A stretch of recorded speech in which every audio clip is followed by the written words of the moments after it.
सुहेल। ठीक है अल्हम्दुलिल्लाह। अच्छा अरसलान, अपना आप काम कर रहे हो? जी जी। ठीक है अरसलान, मैं आपको भी बता दूं कि अरसलान को भी मैंने अपनी टीम में ऐड कर लिया है। अब ये भी मेरी टीम का पार्ट है। बाकी मेरी इससे बात नहीं हुई। अभी ये ना पूछना कितने पे हायर किए वो भी मुझे भी नहीं पता है ना अरसलान, क्या वो बातचीत हुई मुझे है। अच्छा चलें, एज अ डिजिटल मार्केटर हमने इसको हायर किया, अपने साथ अटैच किया। तो अच्छा, हम लोग लास्ट क्या देख रहे थे? लास्ट ये था कि मुझे कौन बताएगा आप में से?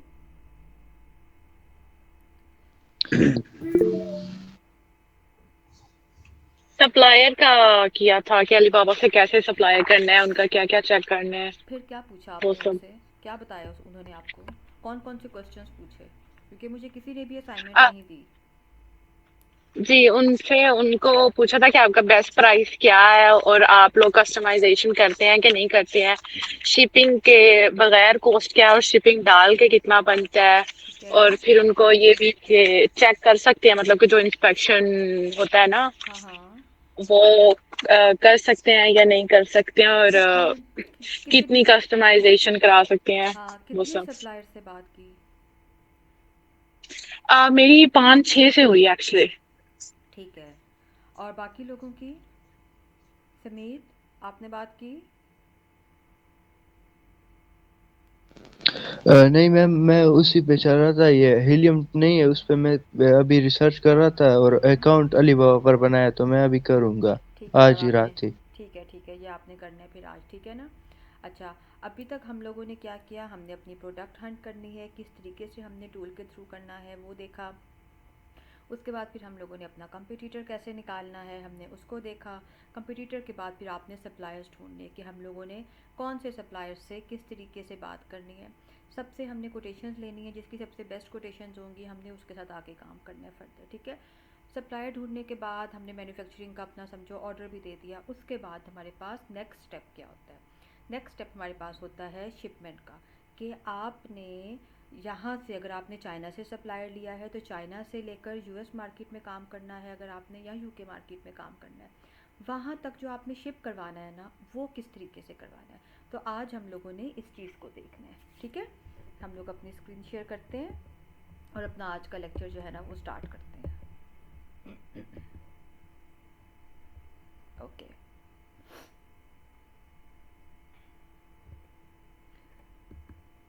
ठीक है, सबसे पहले तो एक दो चीज़ें हैं जो आप लोगों को पता होनी चाहिए कि आपकी लैंडिंग कॉस्ट क्या होती है। लैंडिंग कॉस्ट का मतलब होता है कि आपकी मैन्युफैक्चरिंग से लेके तो शिपमेंट की, यानी ये कि अगर हमने चाइना से लिया है तो China to warehouse Amazon, वहाँ तक के बीच में जितनी भी आपके एक्सपेंस हुए होंगे ना, जितनी भी कॉस्ट आएगी, उसको हम बोलते हैं लैंडिंग कॉस्ट। ठीक है, ये आपने वर्ड याद रखना है, ये आप लोगों को आगे जाके ना काम आएगा प्रॉफिट मार्जिन निकालने में। लैंडिंग कॉस्ट के अंदर क्या क्या चीज़ें शामिल होती हैं? आपकी प्रोडक्ट कॉस्ट होती है, यानी मैन्युफैक्चरिंग होती है, आपका फ्रेट कॉस्ट। फ्रेट क्या होता है? फ्रेट किसको बोलते हैं, एनी आइडिया? फ्रेट चार्जेस या फ्रेट कॉस्ट होती है, ये होती है आपकी शिपमेंट की कॉस्ट। ठीक है, इसको हम बोलते हैं शिपमेंट की कॉस्ट, फ्रेट को फ्रेट। उसके बाद आते हैं प्लस आपके बैंक चार्जेस। बैंक चार्जेस में क्या होता है? बैंक चार्जेस में जो, अब जब आप लोग किसी चीज़ का ऑर्डर देते हो तो उसमें भी जो टैक्सेस आ जाते हैं ना बीच में आपके, वो सब आपके बैंक चार्जेस आ जाते हैं, ठीक है ना? ये हो जाती है आपकी लैंडिंग कॉस्ट। अच्छा, लैंडिंग कॉस्ट के अंदर आ गया प्रोडक्ट कॉस्ट। प्रोडक्ट कॉस्ट में क्या क्या चीज़ें शामिल होती हैं?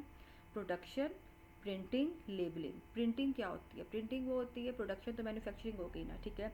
प्रिंटिंग क्या होती है? प्रिंटिंग वो हो गई कि आपने जो अपने लोगो वगैरह बनवाए हैं, जो कस्टमाइज़ करवाए हैं, अपने जो आपने ग्राफिक डिज़ाइनिंग करवाई होती है, डिफरेंट किस्म की डिज़ाइनिंग आपने करवानी है, उसको भी वो लोग प्रिंट भी करते हैं। प्रिंट करके वो आपके प्रोडक्ट के ऊपर लगाते हैं। फिर लेबलिंग आ जाती है। लेबलिंग क्या होती है? लेबलिंग में बार कोड्स होते हैं जो कि हम लोग अमेज़ॉन से लेते हैं, वो उसको भी प्रिंट करवा के वो उसको कोड्स को लगाते हैं, उसको लेबल करना बोलते हैं। ये सब चीज़ें आ जाती हैं आपकी प्रोडक्ट कॉस्ट के अंदर। और आपकी फ्रेट कॉस्ट के अंदर क्या आ जाता है? Freight cost includes pickup cost, ठीक है, वहाँ से उसने सामान को पिक किया। शिपिंग की कॉस्ट आ गई, आपके कस्टम क्लियरेंस आ गया, इंपोर्ट ड्यूटीज़ आ गई, इंश्योरेंस आ गया, एंड प्लस टैक्सेस आ गए। इन सब चीज़ों को मिलाकर आपकी एक फ्रेट कॉस्ट बन जाती है। तो ये जो दो तीनों चीज़ें हैं ना, इनको आप लोगों ने याद रखना है अपनी लैंडिंग कॉस्ट के अंदर, ठीक है? उसके बाद फिर क्या आता है हमारे पास, लीड टाइम। वो पहले लीड कॉस्ट थी, अब टाइम आ गया। टाइम में क्या आता है कि वही मैन्युफैक्चरिंग से लेकर शिपमेंट टाइम तक, वेयर हाउस तक पहुंच तक का जितना भी टाइम पीरियड लगता है ना, उसको हम बोलते हैं लीड टाइम। अगर आप बायर भिजवाते हो तो आपके तकरीबन 7 to 10 डेज़ लगते हैं, इसमें वर्किंग डेज़ लगते हैं। और अगर आप इसको बाय सी भिजवाते हो तो आपके 22 to 1 month या 30 डेज़, ठीक है, आपको तकरीबन 1 मंथ लग जाता है इसमें, अगर आप लोग उसको बाय सी भिजवाते हो तो। ये थोड़ा सा इसमें टाइम का डिस्टेंस आ जाता है।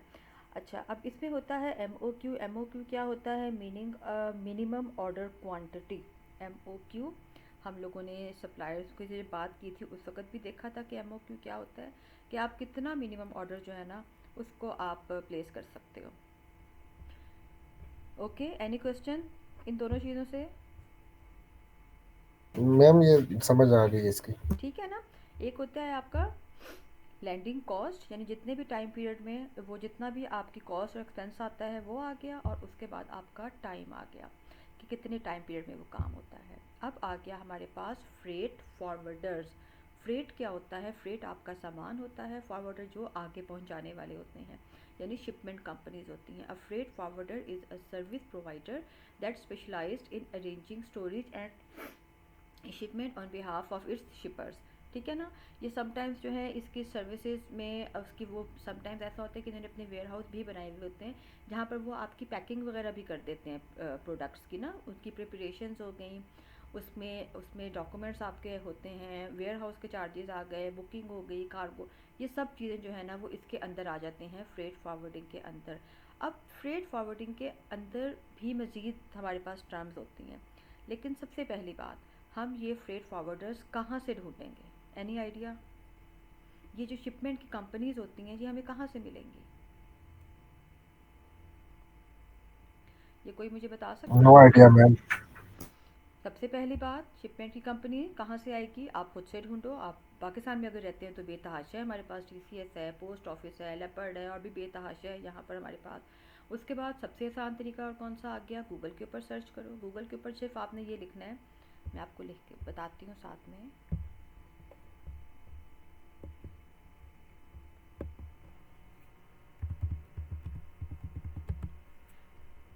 ये हमारे पास साथ ही आ गया, freight forwarders Pakistan to USA, Pakistan से भेजना है, पाकिस्तान से, ये सब कंपनीज आ गई हैं आपके पास। ठीक है, ये देखें, ये बेतहाशा कंपनीज आपके पास आ गई हैं। आपने इन सब कंपनीज को ओपन करना है, और आपने इनको ओपन करके तो इनके साथ आपने बातचीत करनी है, उनसे वेट वगैरह पूछना है। वो मैं भी आपको आगे बताती हूँ हमने उनसे क्या क्या चीज़ें पूछनी होती हैं फ्रेट फॉरवर्डर्स से। अच्छा, ये हो गया फ्रेट फॉरवर्डर्स। फिर आपने अपने दोस्तों वगैरह से पूछना है, जानने वालों से पूछ लेना है कि भाई आप लोगों को कोई पता हो, कोई अच्छी कोटेशंस देने वाला हो बंदा, या जो कुछ भी है वो आपको कंपनीज़ के बारे में बता देगा जिनके चीपेस्ट रेट होंगे, जो कि आपको सबसे बेस्ट कोटेशन देगा। ठीक है। उसके बाद हमारे पास इसके अंदर 3 स्टेप्स आ जाते हैं। वो कौन से होते हैं? सबसे पहले डिलीवरी ड्यूटी पेड, इसको बोलते हैं डीडीपी शिपिंग। ये आपने याद रखने हैं तीनों, ये आप लोगों ने पूछने होते हैं। ठीक है ना, अपने सप्लायर से भी पूछने होते हैं और फिर फॉरवर्डर्स कंपनी से भी पूछने होते हैं। डीडीपी क्या होता है कि delivery duty paid shipping is a type of delivery where the seller takes responsibility for all risk and fee of shipping good.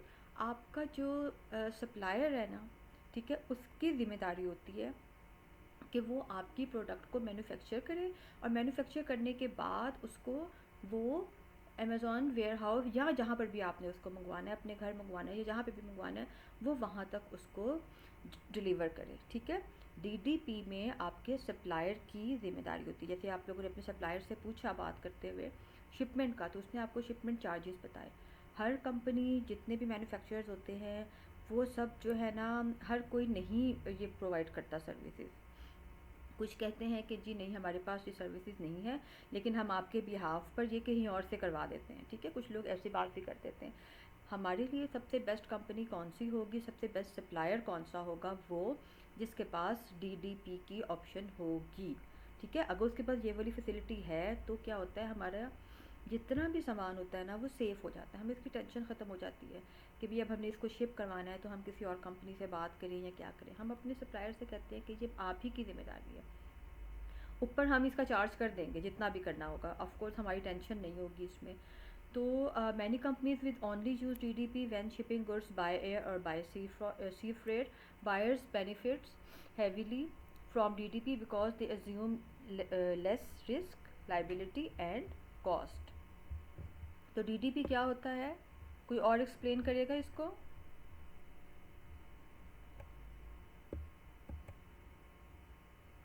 Hello,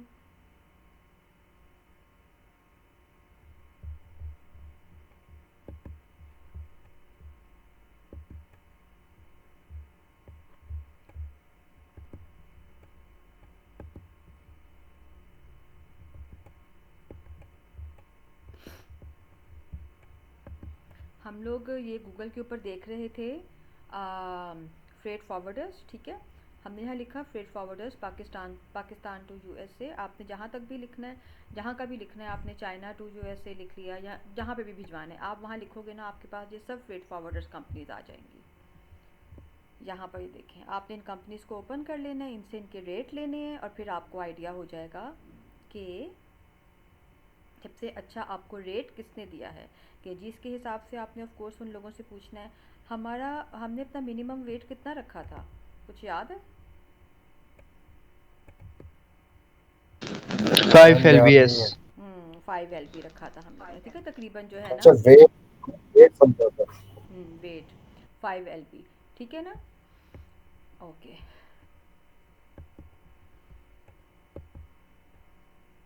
अच्छा यहाँ पे हमने देख लिया था कि आपने पूछना है, गूगल पे देखना है, आपने ख़ुद से सर्च करना है, आपने अपने फ्रेंड्स वगैरह से पूछ लेना है, इर्द गिर्द के लोगों से पूछ लेना है कि वो आपको बता देंगे, अगर उनको किसी का पता होगा कि कौन सी अच्छी कंपनीज़ हैं जो कि चीप रेट के ऊपर हमें देती हैं। उसके अलावा आपने इसी तरह सब लोगों से लेके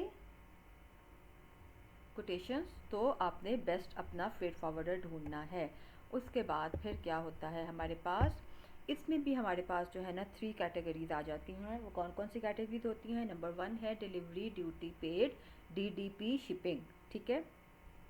डिलीवरी ड्यूटी पेड क्या होता है कि इसमें delivery duty paid shipping is a type of delivery where the sellers take responsibility, यानी वो जो आपका सप्लायर होगा ना, जो आपका मैन्युफैक्चरर होगा ना, उसकी ज़िम्मेदारी होगी सारी, वो इस चीज़ की रिस्पॉन्सिबिलिटी लेगा कि वो आपकी प्रोडक्ट को मैन्युफैक्चर करता है। मैन्युफैक्चर करने के बाद वो खुद ही उसको सब सामान को, आपके 1000 पीसीज हैं या 500 पीसीज हैं, जितने भी हैं, वो उसको भिजवा देगा कहाँ पे, आपके जहाँ पे भी आपने इसको डिलीवर करवाना होगा, वो चाहे अमेज़ॉन का वेयर हाउस होगा, चाहे आपका घर होगा, या जहाँ जो मर्ज़ी होगा, जहाँ भी होगा वो, ठीक है ना। तो ये हमारे पास आ जाता है डीडीपी, और ये सबसे सेफेस्ट मॉडल होता है हमारे फ्रेट फॉरवर्डिंग में। क्योंकि हमें एक तो ये की टेंशन नहीं होती।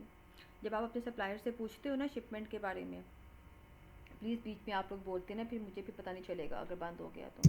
जी जी मैम, जी जी। हाँ, तो जब हमें जब सप्लायर से, जैसे अभी लाइबा ने भी बताया कि उसने सप्लायर से पूछा था शिपमेंट के बारे में, तो आपने सप्लायर से क्या पूछना है, आपने उससे ये चीज़ें पूछनी है कि do you have DDP plan, ठीक है। और इसके जो अदर प्लान्स होंगे, एफओबी होता है एक एक्स वर्क होता है, ये 3 कैटेगरीज होती है, हमने तीनों के बारे में उनसे पूछना है। फिर वो हमें इन तीनों का रेट देगा, ठीक है, जो हमें सबसे अच्छा रेट लगेगा हमने उस पर भी जाना है उसके ऊपर।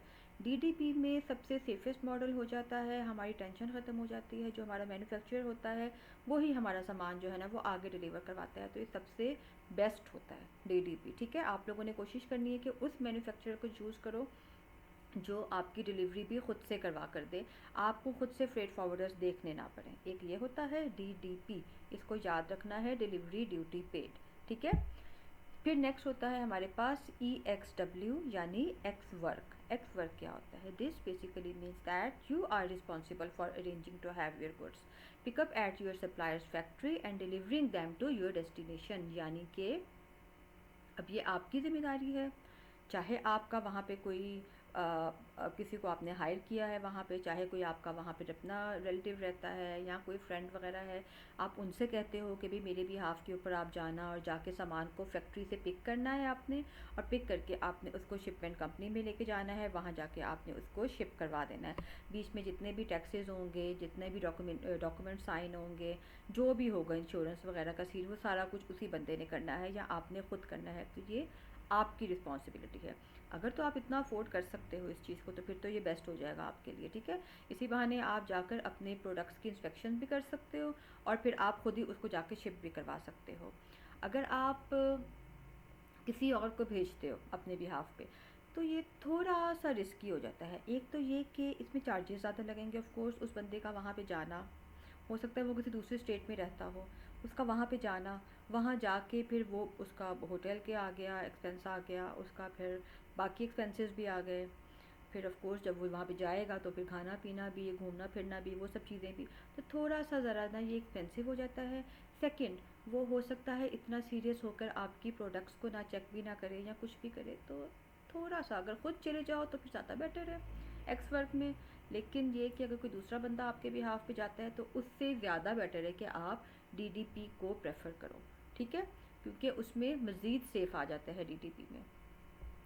उसके बाद फिर हमारे पास एक आता है इसमें third, FOB, free on board. इसमें क्या होता है कि जो हमारा सप्लायर होता है ना, वो ये कहता है कि मेरे पास डीडीपी प्लान तो नहीं है, लेकिन मैं आपके बिहाफ पे, आप जिस भी शिपमेंट कंपनी में कहोगे मैं वहाँ पर सामान भिजवा दूँगा, ठीक है, वो ये कहता है। This is the most common shipment terms your supplier pays to have your goods loaded onto a ship in China, including the local transport cost in China as well as the cost of clear the goods for export। आपके behalf के पर वो सब documents को sign कर देगा, documentation हो जाएगी, आपकी प्रोडक्ट्स को भी वहाँ तक पहुँचा देगा। लेकिन इसमें है तो बहुत कॉमन ही, ठीक है, लेकिन हो सकता है कि बीच में वो जो हमारा कंटेनर भिजवाते हैं वहाँ पे वो कहीं मिस हो जाए, या फिर हो सकता है कि वो जो बंदा लेके जा रहा था वो कोई कुछ उसकी प्रॉब्लम्स हों, कुछ इश्यूज़ हों उस कंपनी के साथ, वो उसको इधर उधर कर दे, तो इस किस्म के इश्यूज़ भी यहाँ पर आ सकते हैं। लेकिन वैसे ये सबसे कॉमन शिपमेंट टर्म होती है। तो इन तीनों में से कौन सी टर्म ज़्यादा बेस्ट है? मैम वो पहले वाली जो थी। डीपी। सबसे पहली, हाँ, डीडीपी मैडम। डीडीपी। डीडीपी जो है इसको डीडीपी, डिलीवरी ड्यूटी पेड, और डीएपी, ठीक है, डिलीवर एट पॉइंट, ये दो चीज़ें बोलते हैं इसको। तो ये सबसे बेस्ट होती है। ये चीज़ें जो है ना ये हमारी सिर्फ प्राइवेट लेवल में यूज़ होती हैं, ठीक है ना। होलसेल में या दूसरी जगह के ऊपर क्या होता है कि वो जो हमारी कंपनीज होती है ना वो खुद ही भिजवाती हैं वहाँ पे। प्राइवेट लेवल में क्योंकि हमने ज़्यादा इन्वेस्ट करना होता है और हमारे मिनिमम हमने ट्राई करना होता है कि 700-800 पीसीज या 1000 पीसीज हम भेजें, और वो हम लोग फिर बाय सी ट्राई करते हैं कि हम भेजें, या फिर हम जो हमारे मैन्युफैक्चरर होते हैं हम उन्हीं से कहते हैं कि वही जो है ना ये रिस्पॉन्सिबिलिटी लें, हम नहीं लेंगे इस चीज़ की। तो ये सबसे बेस्ट हो जाता है हमारे लिए। तो इसकी असाइनमेंट क्या है?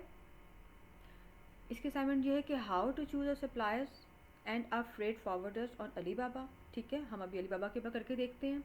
और फिर उसके बाद ये है कि choose freight forwarders and ask about DTP, FOB and EXW. हम जाते हैं अभी अलीबाबा के ऊपर। अब अगर आपने गूगल से नहीं देखना ना तो फिर एक और हमारे पास सेफेस्ट वे होता है इसमें। वो कौन सा होता है? अलीबाबा। अलीबाबा में अगर आप फ्रेट फॉरवर्डर्स अलग से ढूंढते हो, ठीक है, तो क्या होता है वो भी आपको फ़ायदा होता है। क्यों? क्योंकि बीच में अलीबाबा बैठा हुआ है, वहीं का सप्लायर होगा अलीबाबा का, अलीबाबा ही का स्ट्रेट फॉरवर्डर होगा, फ्रेट फॉरवर्डर होगा, तो वो सबसे बेस्ट हो जाता है, ठीक है। जिसमें से एक जो ये कंपनी है ना ये सबसे बेस्ट है। अभी यहाँ पे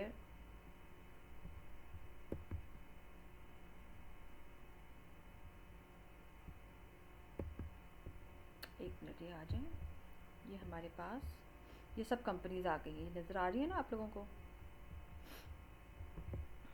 जी मैडम। ये देखें, ये उन्होंने बताया हुआ है कि ये अमेज़ॉन के लिए है, और ये बाय सी आ गई, ठीक है, बाय शिप आ गई, ये सारे। अब यहाँ से इन कंपनीज़ को ढूंढने का भी हमारा वही क्राइटेरिया है जो हमारा पहला क्राइटेरिया था सप्लायर के लिए। सबसे पहली बात ये ट्रेडमार्क होना चाहिए इनका, ठीक है। सेकंड क्या था हमारे पास?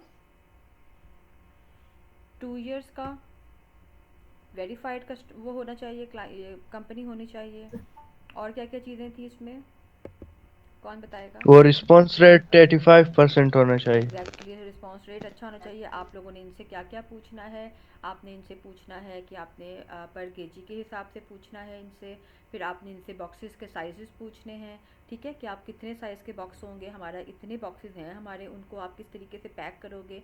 इनसे आपने पैकिंग के बारे में पूछना है कि आप कौन कौन सी बबल रैप करोगे, या हमारी प्रोडक्ट इस तरह की है। हमारे सप्लायर ने पैक तो किया होता है ऑलरेडी, लेकिन फिर भी जो ये शिपमेंट की कंपनी और होती इनकी है, कोई इंश्योरेंस वगैरह भी होती है? सब कुछ होता है इनका। इंश्योरेंस के पेपर्स भी होंगे कि अगर कोई इनका आ जाता है इशू, कोई एक्सीडेंट हो जाता है या कुछ हो जाता है, तो वो इंश्योर्ड होती हैं आपकी, आपको पेमेंट वापस आ जाती है उस चीज़ की, ठीक है। तो ये चीज़ आ जाएगी, तो यहाँ से हमें मैम, ढूंढने। वो इंश्योरेंस भी फ्रेट फॉरवर्डर्स करेंगे? हाँ, ऑफ कोर्स वही करेंगे, क्योंकि उनका हुआ है ना। Okay ma'am. और हम यहाँ से अली बाबा से अगर हम लोग ले लेते हैं, तो अली बाबा से ये होगा ना कि बीच में अली बाबा बैठा हुआ होगा, तो हमें फिर उसका भी फ़ायदा हो जाता है, ठीक है। तो हम लोगों ने ये सब बातें इनसे पूछनी होती हैं, क्या क्या पूछना। सबसे सबसे बेस्ट तो डीडीपी है ना, कि आपने अपना जो सप्लायर होगा ना, आपने उसी से पूछ लेना ये सब चीज़ें। लेकिन फिर भी अगर आप कहते हो, मैं आपको मैसेज खोल कर दिखाती हूँ उन्होंने किस तरह से आंसर्स दिए होते हैं। मुझे लग रहा है आज फिर इंटरनेट का इशू हुआ हुआ है। अभी तो ये अगले मैम, 10 दिन। डीडी में भी हमने इंस्पेक्शन तो करवानी होगी ना अपनी कि हमारी रिक्वायरमेंट के मुताबिक भी या नहीं? बिल्कुल, वो तो मैंने आपको बताया है ना, वहाँ पे डिफरेंट कंपनीज़ हैं। आप उन कंपनीज़ को, वो कंपनीज़ भी आपको गूगल से मिल जाएंगी, आप उन कंपनीज़ को हायर करोगे, वो आपके बिहाफ पे जाएंगी, जाके आपको चाहे वीडियो कॉल करें, वीडियो कॉल के ऊपर दिखाएं, बताएं एक एक चीज़ की, ठीक है। चाहे वो आपको जिस तरह से भी, जैसे भी आप होगे, वो आपको बता देंगी। जी।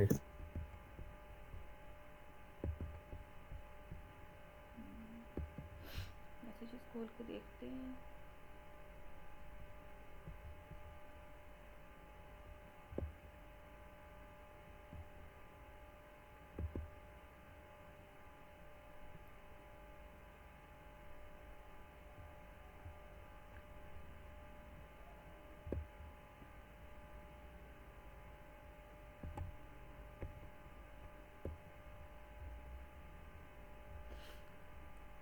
काफ़ी सारी इस पर अच्छी कंपनीज़ हैं।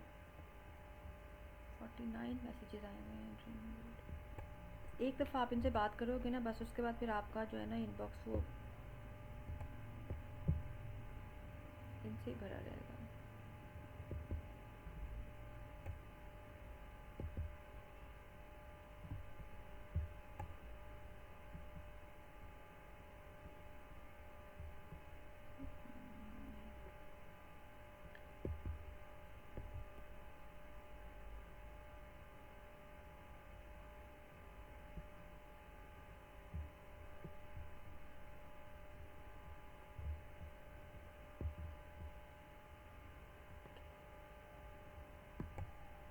कोई क्वेश्चन इससे रिलेटेड अगर हो तो आप लोग पूछो, या कोई सप्लायर से रिलेटेड हो।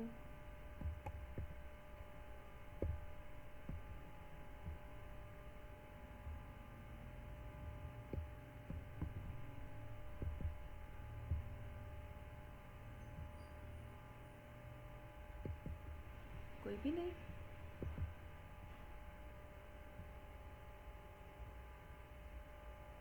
फिलहाल नहीं है। हाँ, मैं चेक करने लगी थी कि कहीं फिर से मेरा नेट तो नहीं बंद हो गया।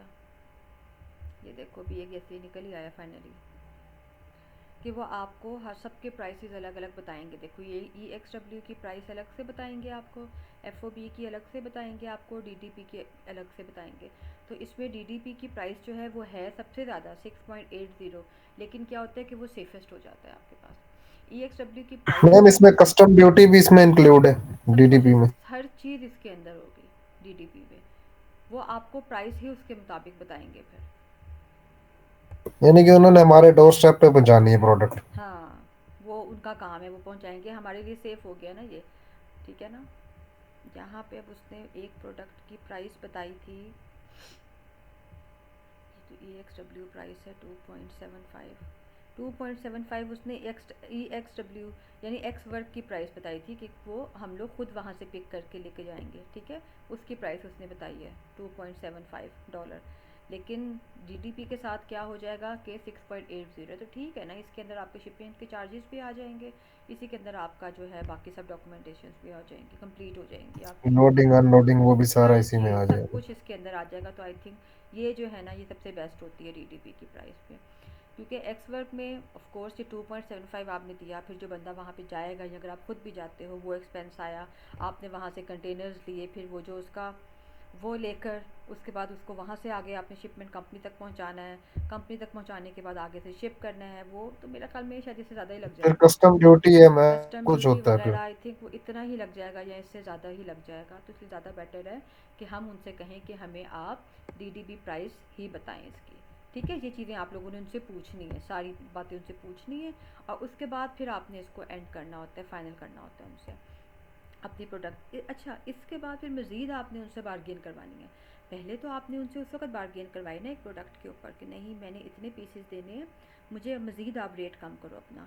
उसके बाद फिर जब शिपमेंट आ जाएगी तो शिपमेंट के बाद आपने मज़ीद उससे कम करवानी है कि अभी मैंने फ़र्स्ट टाइम आपसे ली है, ठीक है, मैं अमेज़ॉन के ऊपर, आपने उसको बताना है कि आपने अमेज़ॉन के ऊपर काम करना है। वैसे उनको आइडिया हो जाता है इस चीज़ का कि मैंने अमेज़ॉन के ऊपर काम करना है, तो मैंने तो ये हर महीने मंगवानी है प्रोडक्ट्स ना, तो आप मतलब जैसे हम लोग बार्गेनिंग करते हैं कि आप हमें अपने कस्टमर बनाएं या क्लाइंट बनाएं ऐसा, तो वो भी करते हैं। वो आपको एक प्राइस देंगे ना, वो भी इससे भी कम करेंगे इसको, अगर मैं इनसे बात करती हूँ ना कि मुझे इससे भी कम करवानी है, तो वो मुझे इससे भी कम करके देंगे, क्योंकि उनको पता होता है कि ये हमारे जो है परमानेंट क्लाइंट बन चुके हैं अपना, इन्होंने लेनी ही लेनी है प्रोडक्ट हर चीज़ की, ठीक है। ये चीज़ इसमें आ जाती है। तो कोई क्वेश्चन इससे रिलेटेड? No ma'am ma'am. हम अलीबाबा से कोई कंपनी ढूंढते हैं, फिर हम डायरेक्टली उस कंपनी को सर्च करके उनके जो ऑफिशियल्स होते हैं उनसे राब्ता करके भी डील कर सकते हैं, या उसमें रिस्क आ जाता है? स्टार्ट में अगर आप फ़र्स्ट टाइम करते हैं ना तो उसमें रिस्क आ जाता है। क्यों? क्योंकि फ़र्स्ट टाइम में हमें पता नहीं होता ना वो कंपनी किस तरह की है। तो फ़र्स्ट टाइम तो हम अलीबाबा को ही बीच में रखेंगे। अलीबाबा से ये है कि अलीबाबा का भी सेम अमेज़ॉन की तरह है कि जब तक आपकी प्रोडक्ट्स जो हैं वो डिलीवर नहीं हो जाती हैं आपके डोर स्टेप तक, उस वक्त तक अलीबाबा उस कंपनी को पे नहीं करता। हमने तो अलीबाबा को पेमेंट करनी है ना, हमने उस कंपनी को डायरेक्ट तो पेमेंट नहीं करनी। हमने चूँकि अलीबाबा को पेमेंट अलीबाबा समझ लें कि हमने अपनी सिर्फ साइट देखनी है। एग्जैक्टली तो अलीबाबा जो है जब तक हमारी प्रोडक्ट्स पहुंच नहीं जाती हैं हमारे वेयर हाउस तक, उस वक्त तक अलीबाबा उस कंपनी को पेमेंट नहीं करता। अब वो उसके बाद पेमेंट करता है। कोई भी इशू आएगा अलीबाबा बीच में बैठा हुआ है, हम इधर कंप्लेन कर सकते हैं, हम यहाँ पे रिव्यूज़ दे सकते हैं। फिर जब आप 2-3 दफ़ा, क्योंकि आप तो इनको डायरेक्ट अपने व्हाट्सएप पे ले आते होते हो ना, तो जब 2-3 दफ़ा क्या होता है कि हम इनसे बातचीत कर लेते हैं तो वैसे ही आपकी हेलो हाय हो जाती है। फिर आप इनके साथ बाद में डायरेक्ट हो सकते हो। बीच में से अलीबाबा को निकाल दिया, क्योंकि अलीबाबा को जब आप बीच से निकालोगे ना तो फिर वो जो मैन्युफैक्चरर है वो मज़ीद पैसे अपनी अमाउंट जो है ना प्राइस कम कर देगा उसकी, क्योंकि बीच कि में उसकी उसने वो जो अलीबाबा परसेंटेज का, बाबा को देनी होती हाँ है वो उसको अलीबाबा, बच हाँ जाएगी। अलीबाबा के जो टैक्सेस होते हैं उसकी जो परसेंटेज होती है ना वो सब उसको बचत हो जाती है। लेकिन फ़र्स्ट टाइम में हम ये रिस्क नहीं लेते। 2 दफ़ा के बाद जब आपकी उनके साथ अच्छी एक हेलो हाय हो जाती है फिर आप उनके साथ डायरेक्ट हो जाते हैं, ठीक है। क्योंकि मैम पाकिस्तान में ना मैंने 2-3 डील्स इस तरह की देखी हैं, लोकल लोकल प्रोडक्ट्स की, के डिस्ट्रीब्यूटर्स को छोड़ के डायरेक्ट कंपनी से डील कर लिए। तो कंपनी ने एक मिसाल है, डिस्ट्रीब्यूटर प्राइस थी ना हम्म 5 से 50 रुपए पर पीस, हम्म तो वही आइटम कंपनी ने खुद गाड़ी में शिप करवा दी 480 रुपए पर पीस के हिसाब से। वो ऐसे ही होता है ना। तो फिर हाँ, आइटम भी एक नहीं था, पूरी थी, तो आप देखें कि उसमें कितनी बचत हो जाए। तो ये इसी तरह है और ना वो कि उसमें शिपमेंट शिपिंग में होती है कंपनी से, अगर आप डायरेक्टली लेते हैं तो। पाकिस्तान में ये है ना कि हम लोग खुद जाके उनके साथ बात कर लेते हैं ना। अब किसी दूसरे मुल्क में होते हैं ना तो फिर हम लोगों को पता नहीं होता, हम रिस्क नहीं ले सकते इस चीज़ का।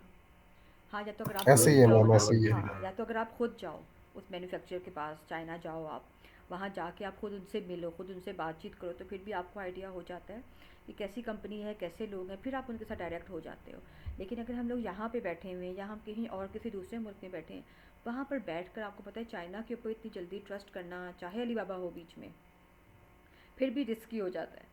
तो हम लोग इस चीज़ का फिर थोड़ा सा ख्याल रखते हैं कि हाँ, जब 2 दफ़ा आपने प्रोडक्ट्स दे दी उनको ऑर्डर, उसके बाद फिर आप उनके साथ डायरेक्ट हो सकते हो, फिर कोई मसला नहीं होता है इसमें, क्योंकि उनको आपका चल जाता है पता और आपको उनका चल जाता है पता, कि ऐसे होता है। ऐसे ही है मैम। समटाइम्स ऐसे होता है कि ये लोग फर्स्ट टाइम अगर आप इनको एक बड़ा ऑर्डर देते हो तो वो लोग भी थोड़ा सा हेजिटेट होते हैं कि पता नहीं ये लोग रिसीव करेंगे ऑर्डर को कि नहीं। तो वो भी प्रेफर करते हैं फर्स्ट टाइम में कि आप अलीबाबा ही के थ्रू लो, किसी कंपनी को, किसी और मार्केट प्लेस को बीच में रख के काम करो। उसके बाद फिर वो लोग भी फिर आपको मज़ीद जो है ना अपनी दे देंगे, कोटेशंस वगैरह मज़ीद दे देंगे कि भाई नहीं अब आप इस रेट के ऊपर आ जाओ या हम मज़ीद आपको कम करेंगे। वो बात से दूसरा ठीक मैम, जब रहता है। कंपनी के साथ ट्रस्ट बन ही जाता है तो फिर तो बंदा बेशक एग्जैक्टली, एडवांस पेमेंट भी कर देता है। बिल्कुल बिल्कुल, ये चीज़ें आ जाती हैं। अच्छा 50% आपको एडवांस पेमेंट ही करनी होती है इसमें। इसमें ये नहीं होता कि आपने बाद में पेमेंट करनी है, क्योंकि आप उनको एडवांस पेमेंट थोड़ी सी करोगे तो ही वो आपकी प्रोडक्ट उन्होंने मैन्युफैक्चर करनी है ना, नए सिरे से बनानी है आपकी प्रोडक्ट। हमने कोई उनकी बनी बनाई चीज़ नहीं उठानी। हाँ, जब हम उनकी बनी बनाई चीज़ उठाते हैं जाहिर तो है मैम, आपको वो अच्छी, बना दे हम उठाए ना, उनके तो किसी काम की नहीं है। इसीलिए तो फिर इसलिए जो है वो 50% क्या होता है कि आपको पहले पे करना पड़ता है। लेकिन अच्छी हो जाती है उन लोगों के साथ। अब हम लोग मंगवाते ही हैं ना, हमें आइडिया हो जाता है इस चीज़ का कि कैसे है। अच्छा ठीक है, एक तो ये हो गया। अब हमने नेक्स्ट क्या देखना है, यहाँ तक हमारा स्टेप हो गया कंप्लीट। क्या क्या स्टेप था हमारा, हमारी हम लोगों ने शिप भी करवा दी। अब शिप करवाने के बाद अब हम लोगों ने ये देखना है, हमारे पास अब प्रॉपर जो है ना सारी लैंडिंग कॉस्ट भी आ गई है हमारे पास, मैन्युफैक्चरिंग कॉस्ट भी आ गई है हमारे पास, ठीक है, शिपिंग कॉस्ट भी आ गई है हमारे पास, हर तरह की कॉस्ट हमारे पास आ गई। अब हमने क्या करना है, अब हमने ये देखना है कि क्या ये प्रोडक्ट जो है ये मुझे प्रॉफिट भी देगी कि नहीं। ये बात हमें पहले नहीं चल सकती पता, ठीक है। ये बात हमें अपने सारे रेट लेने के बाद चलेगी पता। अब जैसे एक कंपनी ने पहले 2.75 रेट दिया एक प्रोडक्ट का, दूसरी कंपनी 3 पॉइंट समथिंग देती है, ठीक है। हमने उसके साथ डीडीपी किया, उसने टोटल उसको 6 पॉइंट समथिंग कर दिया। अब ये जो रेट है ये तो आपको अब मिला है ना। अब आपने ये देखना है सबसे एंड में कि मुझे प्रॉफिट इस प्रोडक्ट में होता है या नहीं होता।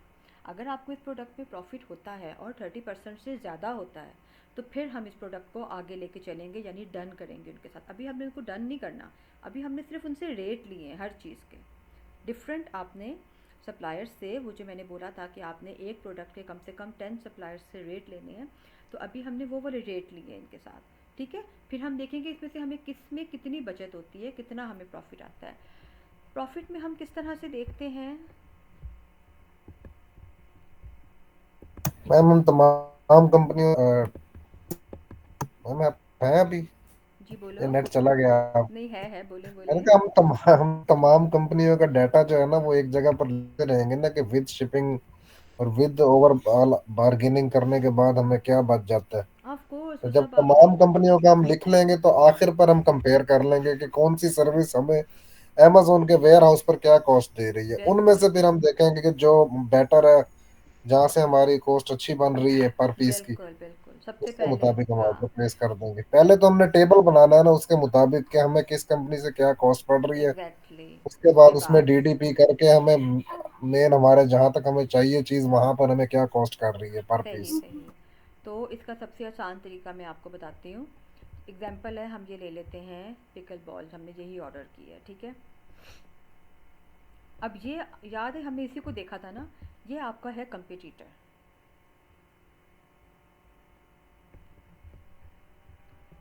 एक मिनट,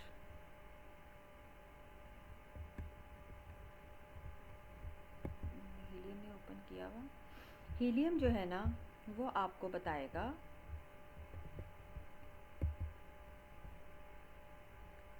आपके कंपटीटर का प्रॉफिट मार्जिन। वहाँ से हमें आइडिया होगा कि अगर ये इतना कमा रहा है तो इसका मतलब ये कि मैं भी इसी के आसपास ही, मुझे भी प्रॉफिट मिलेगा।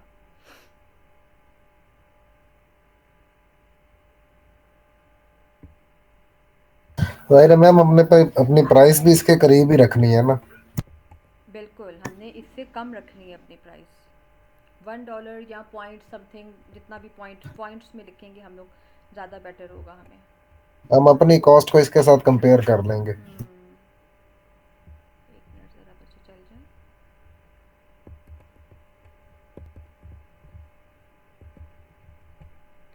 चलिए जी, हीलियम हो गया है हमारा, मैं आपको दिखाती हूँ। अब हमने देखना है अपना प्रॉफिट मार्जिन।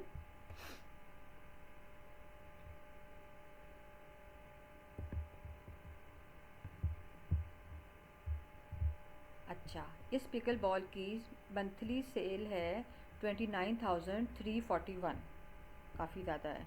इसकी FBA फ़ीस है 4.95। ये चीज़ें हमें कौन बताता है? जो हम लोग टूल्स यूज़ करते हैं। हीलियम ने हमें ये बताया। ये आ गया हीलियम, ये लिखा हुआ है इसका प्रॉफिटेबिलिटी कैलकुलेटर। ठीक है, आप लोगों ने इसको चेक करना है। इसको हमने ओपन किया। हीलियम सिर्फ अगले बंदे की परचेज नहीं बताता, बाकी सब कुछ बता देता है। बाकी सब चीज़ें बता देता है वो आपको। उसने यहाँ पर यूनिट मैन्युफैक्चरिंग की कॉस्ट भी बता दी है, 1.98 पड़ रही है हमारे इस कंपटीटर को।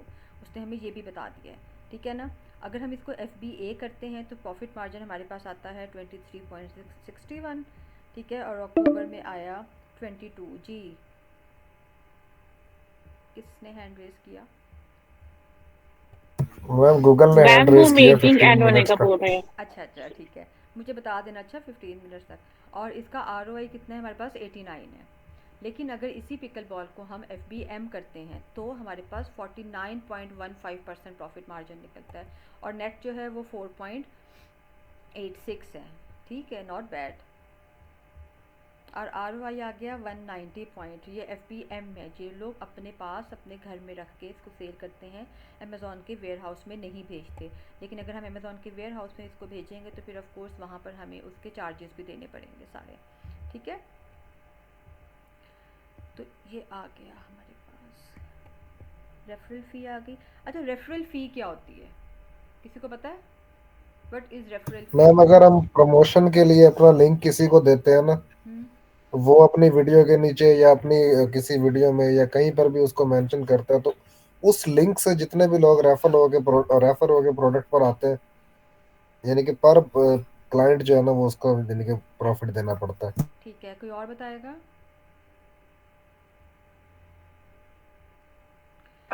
कि मैम ये शॉपिफाई पे जो लिंक्स वगैरह डाल रहे होते हैं हमारे रेफरल से, या किसी और ऐप पे या किसी और स्टोर वगैरह पे हाँ, रेफरल कर रहे होते हैं हमारे प्रोडक्ट को। ठीक है।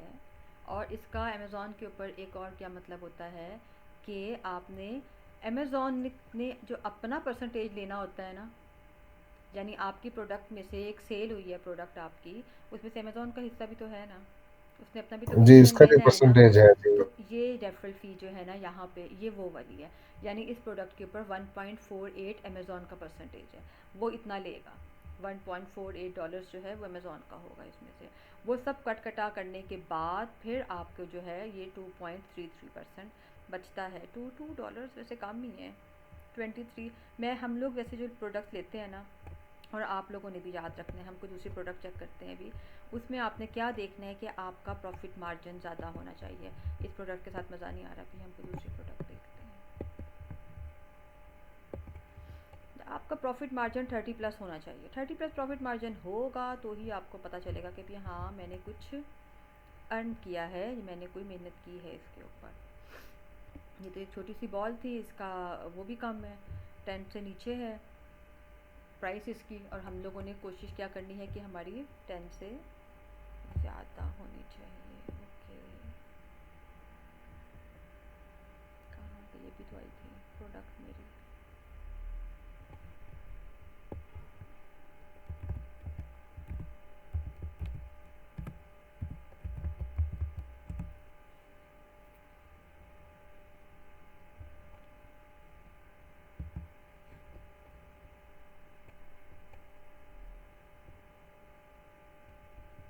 ओके, यहाँ से हम देखते हैं।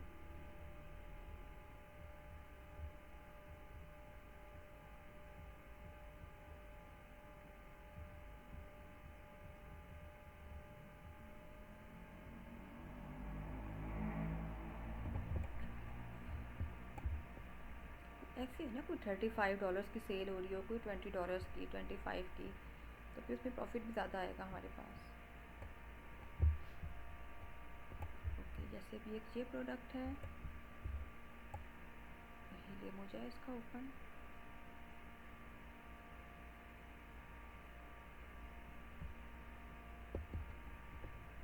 $1900 इसका BSR है।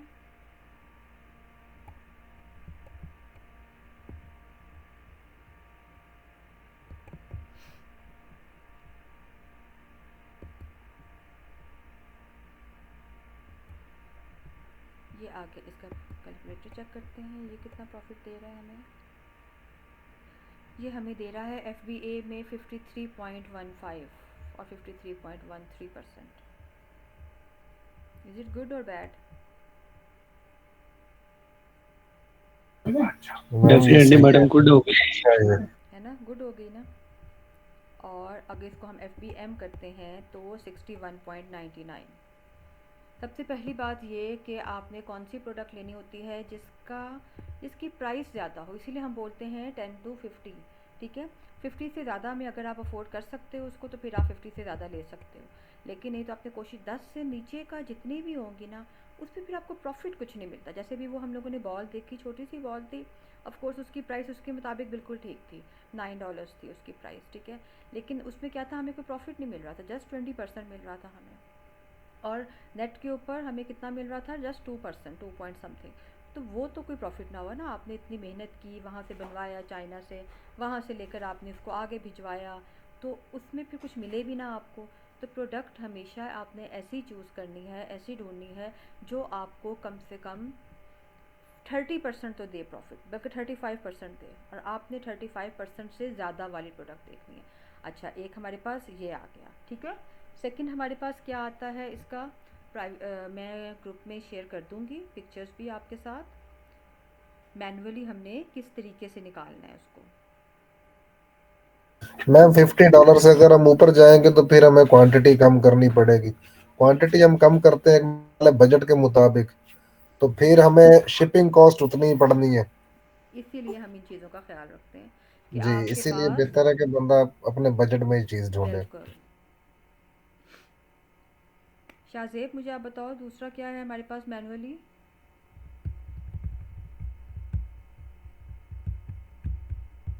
ओके, हमारे पास मैनुअली में हम आपने एक फार्मूला याद रखना है, ठीक है, उसके मुताबिक अगर आप अपना मैनुअली लिखते हो एक्सपेंस वगैरह निकाल के।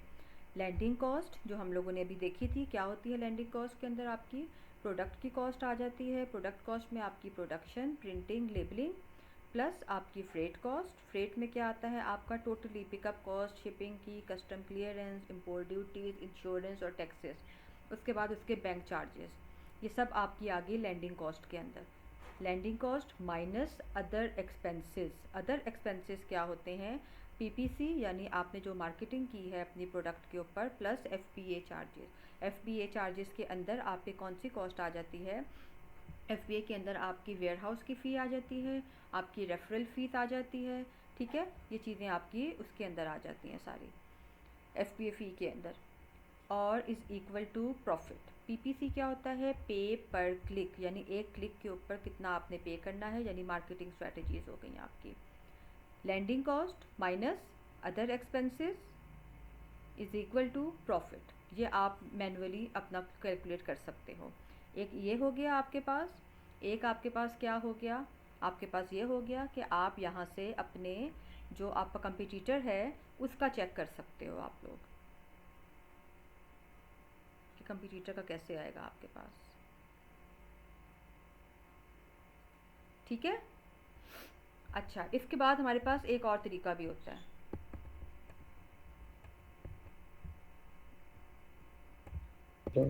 अच्छा, अदर एक्सपेंसेस में हमारे ये इंक्लूड करेंगे कोई, फॉर एग्जांपल कोई इंटरनेट के चार्जेस हो गए, इलेक्ट्रिसिटी के, नहीं ऑफिस के नहीं रेंट नहीं या नहीं कुछ इस तरह नहीं की चीजें। नहीं नहीं नहीं नहीं, ये चीज़ें नहीं हमने ऐड करनी उसमें।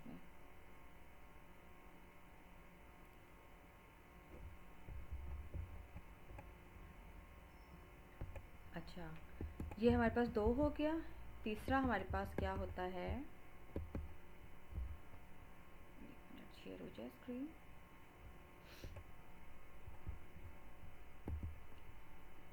आपने गूगल के ऊपर लिखना है रेवेन्यू कैलकुलेटर। दोबारा से खोल लेते हैं।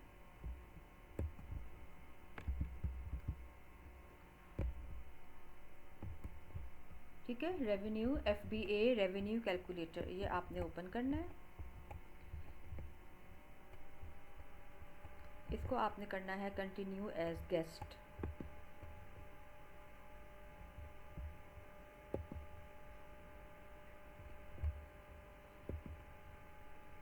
ओके,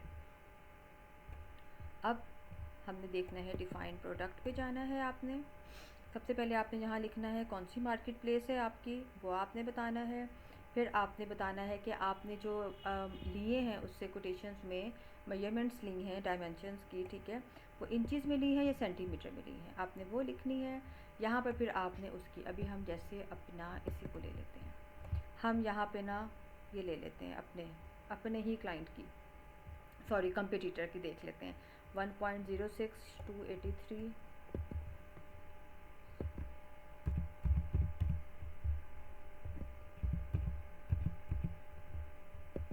और थर्ड क्या थी 315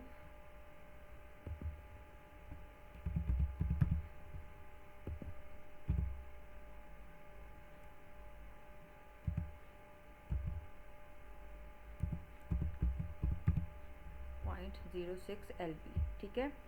अच्छा, सेलेक्ट हमने कैटेगरी की, कौन सी कैटेगरी ये बनती है हमारी, क्या मैम ब्लेड है ये ब्लेड है, हाँ ये मेडिकल इक्विपमेंट में आ जाएगा? मेडिकल में आ जाएगा ना, यहाँ पे देखते हैं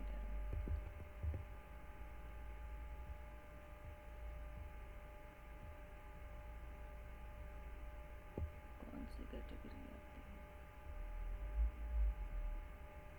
हेल्थ एंड पर्सनल केयर में आ जाएगा, ये स्पोर्ट्स में भी आ जाता है, हम यहाँ से भी देख लेते हैं हमारी कैटेगरी कौन सी है।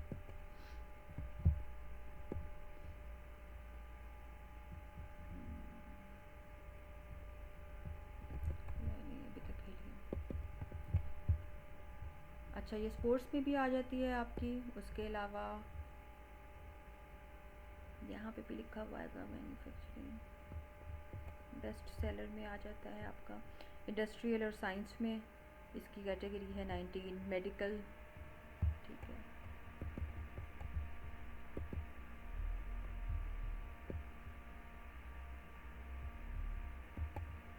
हम लोग मेडिकल इंस्ट्रूमेंट ले लेते हैं। प्राइस कितनी थी इसकी 35 है पूरी, ठीक है।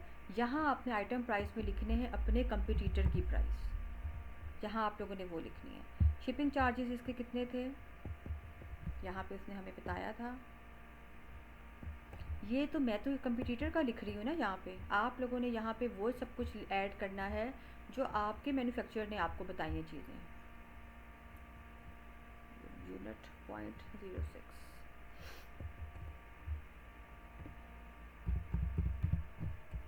और इसको हमने कर देना है एस्टिमेट। यहाँ आपने वो इन्फॉर्मेशन ऐड करनी है सारी जो आपके सप्लायर ने आपको बताई है, ठीक है। उसके बाद क्या होगा कि हमारे पास ये रिज़ल्ट आ गया सारा। अमेज़ॉन फुलफिलमेंट, अगर आपने FBA करना है तो ये आ गया, अगर आपने FBM करना है तो ये आ गया। अब यहाँ पे आपने यहाँ पे जो है ना, यहाँ पे आपने लिख देनी है इसकी कॉस्ट ऑफ गुड सोल्ड, हम लिख देते हैं। हमें ये कितने की मिली पीछे से, $1 में, $7 में ये है, 7।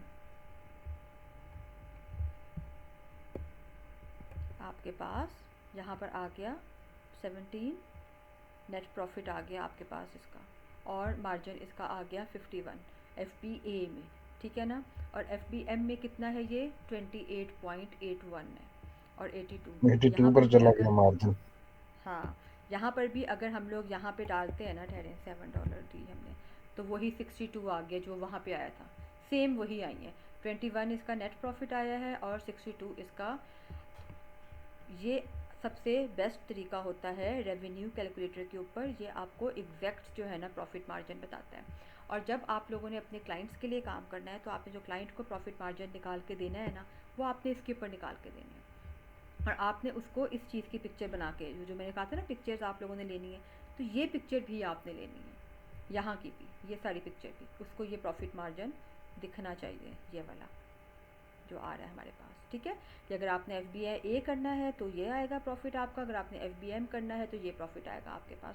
दोनों का प्रॉफिट जो है ना, नेट मार्जिन में हमने कोशिश करनी है कि हमारा 35% प्लस हो, तो ही हमें फ़ायदा है, वरना हमें इस चीज़ का कोई फ़ायदा नहीं बिज़नेस करने का, ठीक है। तो प्रोडक्ट हंटिंग, ये सब डिपेंड करता है किसके ऊपर, आपकी प्रोडक्ट हंटिंग के ऊपर। मैं किससे अगर ज्यादा आपकी हो, 35% से ज्यादा हो?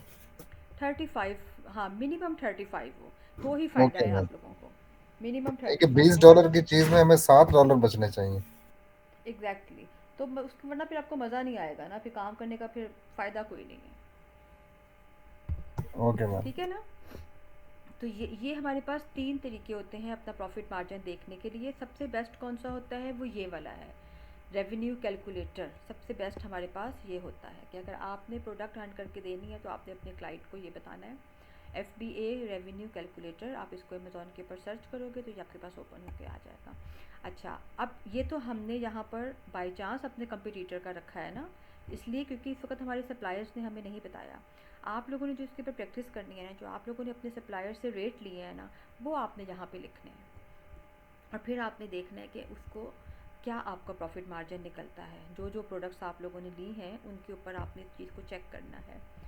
फिर यहाँ आ गया सर्च अमेज़ॉन कैटलॉग। अगर मैं यहाँ पे देखती हूँ तो यहाँ पर मैं ये देखूँगी कि ये जो प्रोडक्ट है मेरी, ठीक है, इसका मैंने यहाँ से SN कॉपी किया अपनी प्रोडक्ट का और कैलकुलेटर पे ले जाके यहाँ पे मैंने इसको सर्च किया कि अगर मेरे पास हीलियम नहीं है और अगर मुझे नहीं चल रहा पता कि ये जो मेरा कंपटीटर है ये कितना प्रॉफिट मार्जिन ले रहा है, तो मैंने उसका SN यहाँ पे लिखना है और उसके बाद वो मुझे बता देगा उसका सारी चीज़ें, सारी उसकी मुझे डिटेल बता देगा कि वो इतना ले रहा है प्रॉफिट मार्जिन। ठीक है ना। और बाकी वही हमने उसमें डाल देनी है कि भाई उसका तो पता नहीं, मुझे ये मिल रही है $7 की, सेम 17 आ गया जितना हमने पहले देखा था और इधर भी 7, तो ये 21 और 62 सेम वही आ गया जो वहाँ पर था।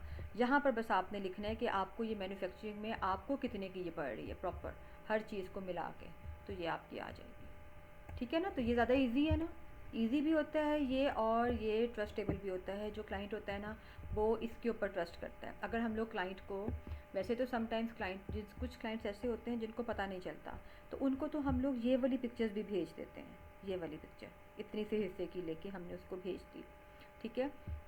सिर्फ आपने क्या कोशिश करनी होती है कि आपकी ये प्रोडक्ट का नाम ना शो हो उस तस्वीर के अंदर, ये आपने बस बताना होता है उसको।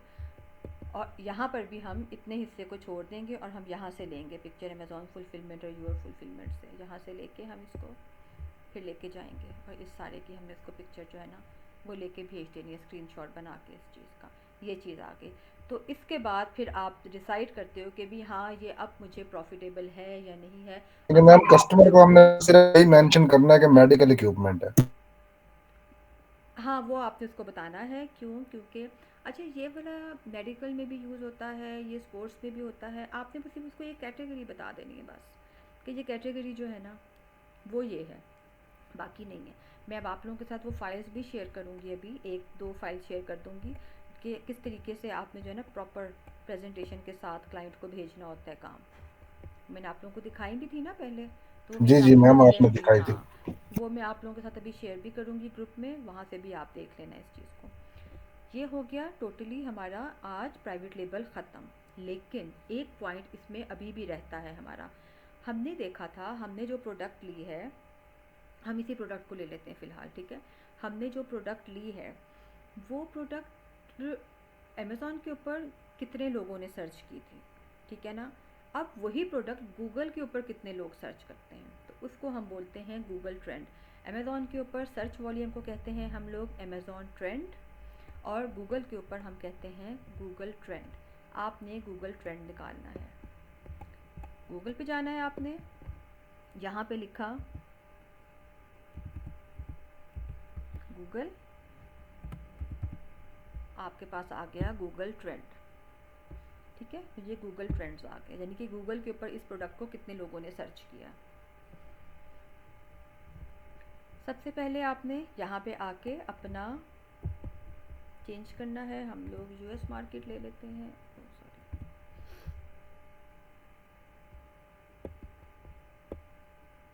यूएस मार्केट ले ली हमने। ठीक है। यहाँ पर भी आप लिख सकते हो, ठीक है ना, एक्सप्लोर करने के लिए। और एक्सप्लोर के अंदर जाके आप यहाँ पे भी लिख सकते हो। अच्छा यहाँ पर अब आपने एसिन नहीं लिखना उसका, यहाँ पर आपने उसका नाम लिखना है प्रोडक्ट का, क्योंकि वो एसन जो था वो अमेज़ॉन के लिए था, वो गूगल के लिए नहीं था वो एसन। ठीक है, यानी वो जो आईडी था उसका वो अमेज़ॉन के लिए था, आईडी वो गूगल के लिए नहीं था। यहाँ हम क्या लिखेंगे,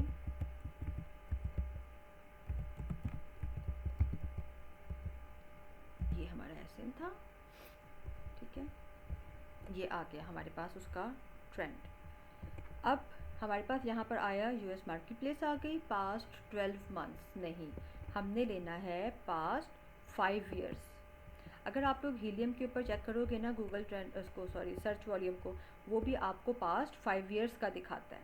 ठीक है, ये आ गया हमारे पास। अब इसको आपने चेक करना है, ये इन्होंने दिया हुआ है वीकली 7 डेज़ का, और अच्छा है, नॉट बैड।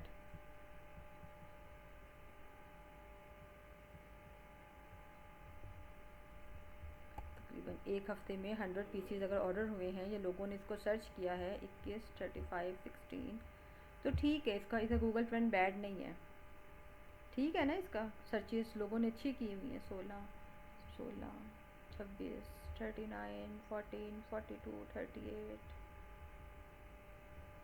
हाईएस्ट कितना गया है इसका,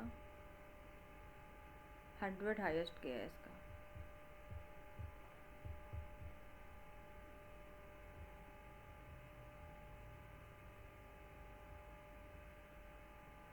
हंड्रेड गया है इसका हाईएस्ट 1 वीक के अंदर। सही, मैम ये 100,000 है? नहीं नहीं, 100, जस्ट 100, एक हफ्ते में 100 लोगों ने सर्च किया है इसको, ये इसके तो ऊपर मैम नहीं। कम नहीं है, पूरे यूएस में सिर्फ 100 लोगों ने सर्च किया है। हाँ, सिर्फ यूएस में किया है 100 लोगों ने सर्च। ठीक है ना, ये चीज़ आ जाएगी। अच्छा, फिर अब क्या होगा कि ये हमारे पास आ गया। अगर आपको लगता है कि ये अच्छा है, ठीक है, अगर ये ठीक नहीं है ना, तो भी आपकी प्रोडक्ट कैंसिल हो जाएगी, क्योंकि समटाइम्स क्लाइंट्स को गूगल ट्रेंड पसंद नहीं आते हैं। वो कहते हैं हाँ आपकी प्रोडक्ट तो बहुत अच्छी है, लेकिन गूगल ट्रेंड नहीं अच्छा उसका। तो इस बेस के मैम ऊपर भी वो लोग वैसे तो हम ये प्रोडक्ट। एग्जाम्पल के तौर पर यूज कर रहे हैं, लेकिन आपको क्या लगता है, क्या ये ट्रेंड अच्छा है, इसका रिजल्ट? नहीं नहीं, ये ट्रेंड अच्छा है ऑफ कोर्स। यानी कि अगर एक वीक में 100 बार भी सर्च हो रही है तो प्रोडक्ट अच्छी है। ऑफ कोर्स, ये देखो 1 वीक में 63 टाइम्स इसको सर्च किया गया है, जस्ट यूएस में। ये भी देख लो ना आप, पूरी दुनिया में नहीं, क्योंकि हमने यूएस की मार्केट ओपन की है इस वक्त। तो पूरी दुनिया में होता तो काफ़ी ज़्यादा होता है, सिर्फ यूएस में इसको 63 लोगों ने किया है 1 वीक में, तो ठीक है जी। Okay ma'am. हाँ जी मैडम शाहिद। हम तो मैडम हम तो अमेजोन पे काम कर रहे हैं ना, तो हमने उधर का देखना है सर्च वॉल्यूम, तो गूगल से हमारा क्या लेना देना है? गूगल से हमारा ये लेना देना होता है कि फिर आपने गूगल के ऊपर भी देखना होता है कि ये जो प्रोडक्ट है इसको गूगल पे कितने लोगों ने सर्च किया है।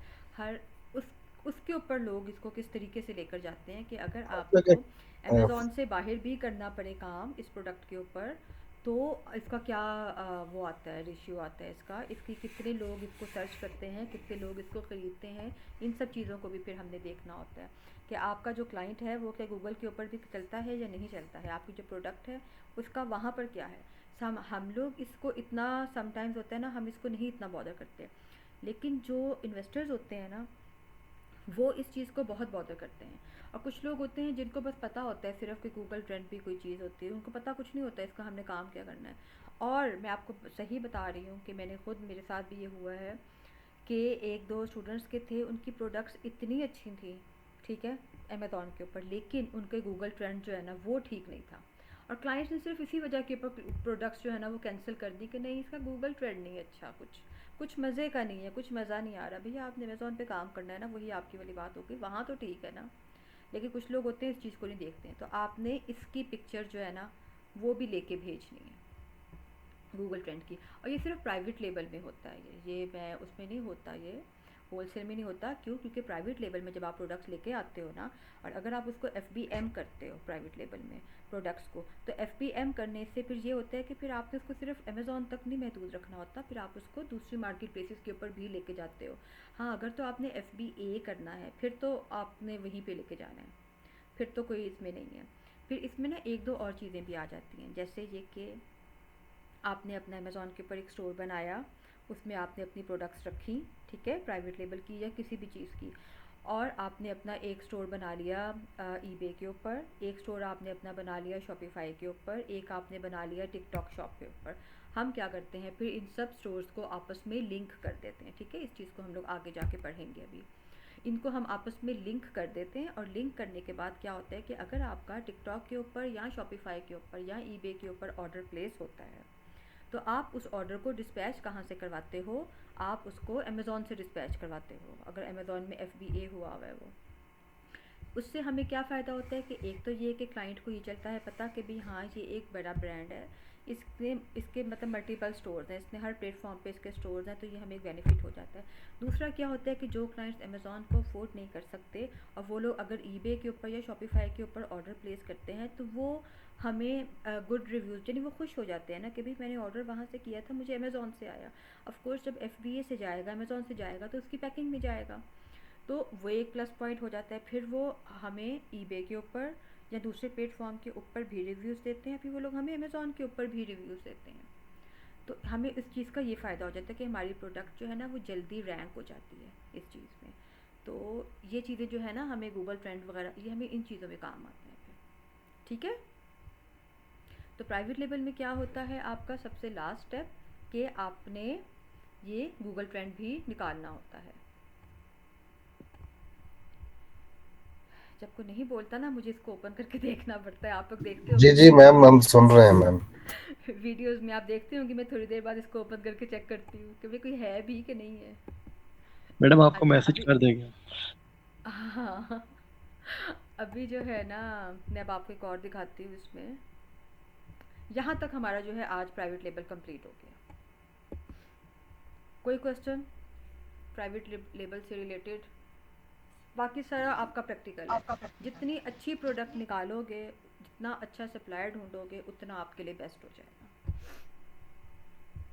मैम आप समझाती ऐसे हैं कि कोई क्वेश्चन रहता ही नहीं है, सब कुछ समझ आ जाता है। बाकियों से पूछते ना। अभी तो आज अभी कहाँ गए बाकी सब लोग? मैम ये PPC कैंपेन कब वो करेंगे? PPC सबसे एंड में, सबसे आखिरी लेक्चर जो है ना वो होता है PPC का, 2 दिन का सिर्फ, सबसे लास्ट में। बस अभी कल से हम लोग इंशाल्लाह अपना नेक्स्ट स्टार्ट करते हैं, ठीक है। हम लोग नेक्स्ट जो है वो होलसेल के ऊपर जाएंगे। आज हमारा प्राइवेट लेबल कंप्लीट हो गया है। इस पे अकाउंट के ऊपर किस तरह से प्रैक्टिस करनी है वो अभी हम नहीं देखेंगे इसको, वो हम सबसे एंड में सबसे लास्ट में करेंगे काम, जब हम लोग टोटली सारी थ्योरी और ये प्रोडक्ट हंटिंग वगैरह सोर्सिंग ये सब चीज़ें पढ़ लेंगे। उसके बाद फिर हम लोग एक ही दफ़ा अकाउंट्स के ऊपर जाएंगे और हम एक ही दफ़ा अकाउंट के ऊपर काम करेंगे कि हमने किस तरह से करनी है। कल से हम लोग अपना प्राइवेट लेबल अपना नेक्स्ट मॉडल स्टार्ट करते हैं। उसमें और इसमें क्या फ़र्क है ये सब चीज़ें फिर प्राइवेट लेबल के बाद फिर हम लोग जो हैं वो आर्बिट्राज और ड्रॉप शिपिंग की तरफ जाएंगे। वो एक एक दिन के लेक्चर्स हैं उनके दोनों के। तो इंशाल्लाह मैम। हाँ इंशाल्लाह ठीक है। उसके बाद फिर हम लोग उसके ऊपर जाएंगे। और अगर आप लोगों में से कोई भी इन्वेस्टमेंट करना चाहता है इसके ऊपर तो आप लोग अभी से जो है ना अपने पास इन्वेस्टमेंट जमा करनी स्टार्ट कर दो, क्योंकि हम जब स्टार्ट करेंगे ना इन्वेस्टमेंट अगर किसी ने करनी होगी तो वो फिर क्या होगा कि हम होलसेल से स्टार्ट करेंगे। होलसेल से स्टार्ट करने के बाद स्टेप बाय स्टेप फिर आप उसको प्राइवेट लेवल की तरफ लेके जाओगे। लेकिन अपने माइंड में जो आपने अपनी स्ट्रैटेजी और अपना जो प्लान बनाना है ना वो यही बनाना है कि मैंने अपना ब्रांड लॉन्च करना है अपने नाम से, क्योंकि उस प्राइवेट लेबल में आपको प्रॉफिट बहुत ज़्यादा आता है और फिर आपकी अपनी प्रोडक्ट होती है ना, आपको उसमें टेंशन नहीं होती फिर किसी भी चीज़ की, आप उसको सुकून के साथ लेके चलते हो फिर प्राइवेट लेबल में अपने प्रोडक्ट्स को, ठीक है। नहीं मैम, हमने स्टार्ट होलसेल से लेना है। स्टार्ट हाँ होलसेल से स्टार्ट लेने से ये होता है ना कि जब हम होलसेल से स्टार्ट लेते हैं ना तो हमारा थोड़ा बहुत ना काम स्टार्ट हो जाता है, ठीक है ना। उसमें कि फिर ये कुछ ना होता है कुछ आने लग जाता है। नहीं आने भी लग जाता है, हमारी जो अकाउंट होता है ना वो रैंक होना स्टार्ट हो जाता है थोड़ा सा। प्राइवेट लेवल में आपको 6 महीने लगते हैं। 6 मंथ्स में ये होता है कि जब 6 मंथ्स में आप प्राइवेट लेवल के ऊपर भी काम कर रहे होते हो और साथ में आप होलसेल पे भी काम करते हो ना, आपका जो अकाउंट है ना जो आपका बिजनेस है ना वो जल्दी रैंक्ड हो जाता है। इसलिए हम लोग स्टार्ट कोशिश करते हैं कि हम पहले होलसेल से काम शुरू करें ताकि कुछ ना कुछ हमारे अकाउंट के ऊपर चलता रहे, काम होता रहे, प्रोडक्ट सेल होती रहे। फिर हम लोग आहिस्ता आहिस्ता जो है प्राइवेट लेवल की तरफ जाते हैं, क्योंकि प्राइवेट लेवल में इन्वेस्टमेंट ज़्यादा होती है ना। फिर लोग क्या करते हैं कि वो होलसेल से कमा के प्राइवेट लेवल पे लगाते हैं अभी ये जैसे ये पीपीसी के हम लोगों ने एड्स रन करते हैं, मार्केटिंग करनी है, ये सिर्फ आपने प्राइवेट लेवल में करनी है, ये आपने होलसेल में नहीं करनी होती। तो फिर उसके लिए भी आपको अच्छी खासी अमाउंट चाहिए होती है, मार्केटिंग करने के लिए भी। तो फिर वो सब चीज़ें जो है ना, वो फिर हम लोग इस पे लेके चलते हैं। ठीक है, तो ये था हमारा आज का लेक्चर। और कोई भी क्वेश्चन हो अगर आप लोगों का, आप लोगों में से किसी ने मुझे प्रोडक्ट नहीं निकाल के दी अच्छी वाली, मैं अब फाइल बनाकर दे रही हूँ, ये आप लोगों का असाइनमेंट है, या आप लोगों ने मुझे निकाल कर देनी है प्रोडक्ट। अगर आपकी प्रोडक्ट अच्छी होंगी तो आप इसको मार्केट में दो। प्राइवेट लेवल की प्रोडक्ट तो 100+ में सेल होती हैं, डॉलर्स में सेल होती हैं, अगर आपकी प्रोडक्ट अच्छी है तो। कुछ निकाली थी मैम, कुछ अभी मजीद इस पे जो है ना रिसर्च इंशाल्लाह हाँ, करेंगे। आप वकास, आप मुझे अभी अपना एनएडएक्स शेयर करना, मैं आपके वो सेटिंग करके देती हूँ उसकी। ठीक है, जी मैम, मैं अभी चेक शेयर करती करता हूँ हूँ। उसके साथ क्या इशू है। चलिए जी, okay, thank you so much. इंशाल्लाह कल मुलाकात होती है होलसेल के साथ। इंशाल्लाह मैम, और अल्लाह हाफिज। अल्लाह अल्लाह हाफिज़।